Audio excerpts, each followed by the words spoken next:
So it's Black History Month. Black. And that's a really important thing because we want to make sure that Black. Stop saying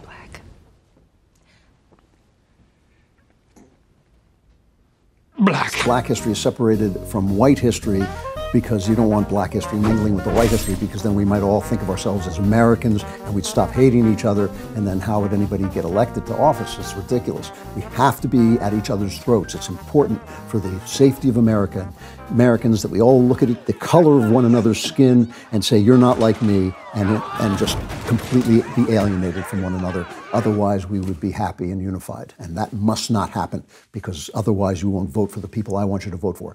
This video is brought to you by Beam. If you want to try Beam's best-selling Dream Powder, take advantage of their New Year's sale for 40% off for a limited time when you go to shopbeam.com/Klavan and use code Klavan at checkout. Beam is good stuff. Probably not the videos we're about to watch. All right, let's watch some videos about Black History Month. Hi, fellow white people. Black History Month is tomorrow. Let's not do anything to ruin it this year. Okay, my fellow milk crickets? We're gonna be good this year. Yes, we are. And if we are, maybe you'll get a prize. But you have to be good. You can't ruin Black History Month this year. Should I do it? I'm gonna do it. Okay. Thank you, my babies. Bye. Yeah, be gone before someone drops a house on you, too. Be gone! No, you can ruin Black History Month. A, it's why we're here. And B, we shouldn't. How can I explain this to people who haven't got the sense to speak like an adult? How can I even explain it? I'm going to make little noises. I'm just going to make little hand signs, maybe, that they can understand that they are trying to drive us apart. They're not actually celebrating us. They're trying to make us hate one another, as this woman obviously demonstrates. All right, let's watch some more hatred from the left. On today's episode of Is It a Microaggression or Is a White Lady Just Being Nice? A coworker says to me, "You're running this meeting very well." Mind you, the person who was supposed to run the meeting didn't come, so it could have just been a nice compliment. What do y'all think? Okay, 3 things: impact, intent, precision. Would she have felt compelled to say the same thing to a straight white male? We don't know because we can't guess her intent. Did I feel offended? No, I didn't, but that doesn't mean other people wouldn't be. So I think it's both, and that's why it's important to be Boring! Like what? Like you're running this meeting well for a black person? What does it mean? How explicit could she get? Oh my God, I cannot believe that people live their lives like this. Do they understand that the actual blade of death is hanging over them and seconds are ticking away from their lives while they're worried about what this nice lady said? You know, take the compliment. Oh my God, they have definitely trained a small number of people in a generation to make themselves miserable and try to make everybody else miserable. So congratulations to them. Let's watch some more, because I'm not miserable enough. I need to watch some more of this. One of the many ways that colonial mental health, wellness, self-help culture shows up in our society is through the framework of control, power, and domination. And the way that looks like is using verbiage like, we just need to be able to control our thoughts, our feelings, our mind, our bodies. This idea that you need to force yourself into a state of discomfort in order to regulate your emotions. Ultimately, this extends into the medical and psychiatric industrial complex, where these very tools of force are used as an extension of policing, of coloniality, of systems of oppression that are where these very tools of force are used as an extension of policing, of coloniality, of systems of oppression that are at play. Tactics of domination can never be used to heal from complex trauma and ongoing forms of trauma that the marginalized are experiencing on an everyday basis. And it becomes dangerous when we conflate things like regulating our emotions with controlling them. What's wrong with you? What's wrong with y'all?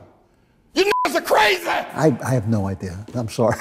I'd like to say something incredibly witty about it, but I had no idea what you just said. You talk too much. What is the difference between regulating your emotions and controlling them? Don't we all have to keep control of our emotions? And by the way, everybody suffers trauma. I hate to say this, but all God's children have problems. All God's children have problems.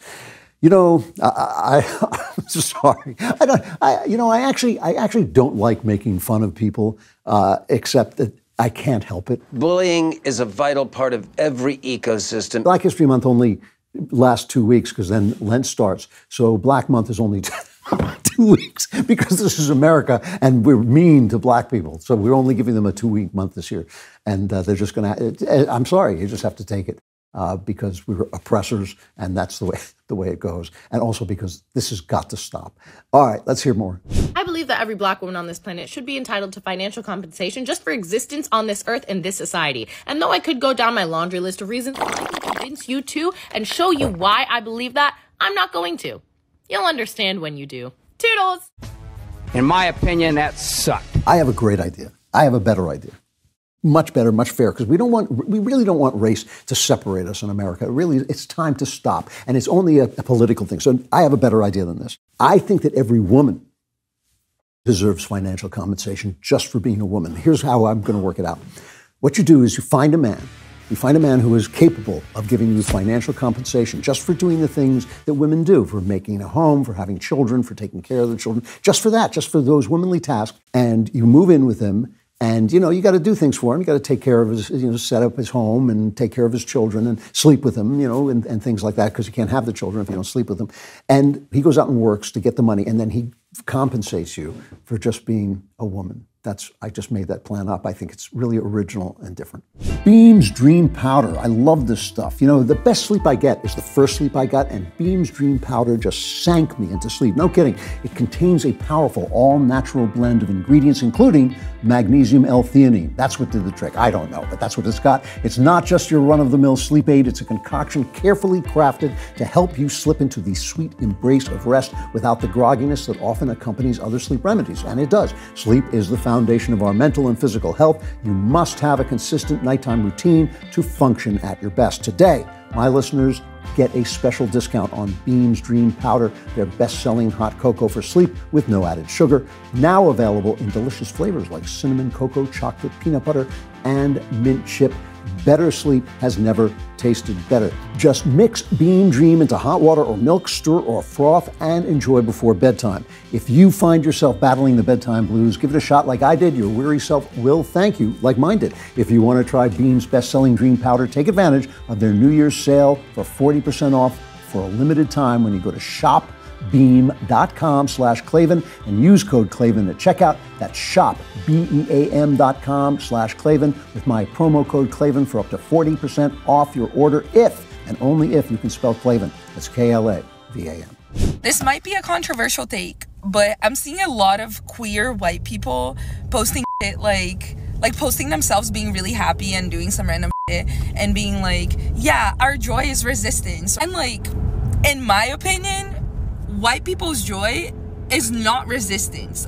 Queer or not, your joy is not resistance. Matter of fact, your joy is what got us here in the first place. Your joy is why we're having to resist. And y'all putting yourselves and finding yourselves and your own joy in front of everybody else is what got us here. Literally, I'm seeing so many white people right now going on organizing. Oh my God, I don't care! And posting about their joy and how awesome it was. Honestly, I want to see more of y'all sitting your ass at home and giving your money to black and brown people so they can do that shit. I have one question. Who's driving the car? Who's driving the car? The car is moving. Is somebody else driving the car? All right, so what were we talking about? Joy. Oh, yeah. My joy is dominating lesser people. My joy is dominating minorities and hating people. That's my joy. That's how I get my joy. And each person has to have his own joy. If I got joy out of giving money to black and brown people, I would do that. But my joy is hating people. You hate me, don't you? No, I don't hate you. And when I hate people, I just want to curtail their activities and stop their opportunities. Why should I make my joy second to your joy? If we're just living for joy, why should I make my joy second to your joy? No, I think this is it. It's a white man's joy. White man's joy. White man's joy. Yes. All right, here's the guy from whatever. Would you date a police officer? No, the pigs. Because the institution they support is inherently racist and profiles black and brown Americans especially, throws them into jail, which is a continuation of the slave trade, essentially. People are working in prisons for less than minimum wage, making pennies and dimes, and it's unfair, and that's what you contribute to if you're a cop. My question to you is, I disagree with you on... Yeah, I bet you do, what? White boy. That's a bit racist. Oh my God, no, you're one of those. How can you be racist against, and I'm also half white, so like how can I be racist against you? You don't think you can be racist towards someone who's white? No, I don't, because you've never experienced racism in history. White people haven't experienced racism. One of the experiences. What's your definition of racism? I'd say basically like the persecution in any type of way that leads to the downfall of just like someone's life. Yeah, I don't think she thought that one through all the way. Hello? Hello? Anybody home? Is there more of this? That's why I like white people. They do it right. You think so? Yeah, tell us. Yeah, do you think that whites do it right? You know, there's a report that says that white people are becoming the minority in America. And I tremble at that idea because once whites are gone, America will be nothing but hell. Really? Because white people are more innovative and creative, and you know they just want a first-class life, so they get educated. Do you think that's an innate quality of whites? Yes, you do. I do. Okay. Because look what happens when the colored people take over. It turned into pure hell. You can't name one city, one state, one that's controlled by the blacks. And you want to go live there. That is my friend, Jesse Lee Peterson, whom I love. I just think he is one of the coolest people. He will say anything to anybody, and people take him dead seriously because he's a deadpan guy, but he just likes to make people sweat. And he can do it too. He's had me on his show. He has had me on radio, and he'll ask you a question and you just feel the sweat. He loves to do it. Men are the light of the world, and women are the darkness of the world. And so he'll say something like, you know, should men be in charge of women? And you go, well, I and he'll say, well, it says in the Bible here. What do you think of that?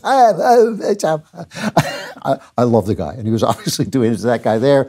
I miss him. He's in California. I used to see him from time to time, but I never see him. I don't get to see him anymore. Jesse, love you. Now, if everybody were like Jesse Lee Peterson, I wouldn't have Black History Month, but I would have Jesse Lee Peterson month. There's a man who deserves a month. I'm dedicating this month to Jesse Lee Peterson, and that's it. I'm done.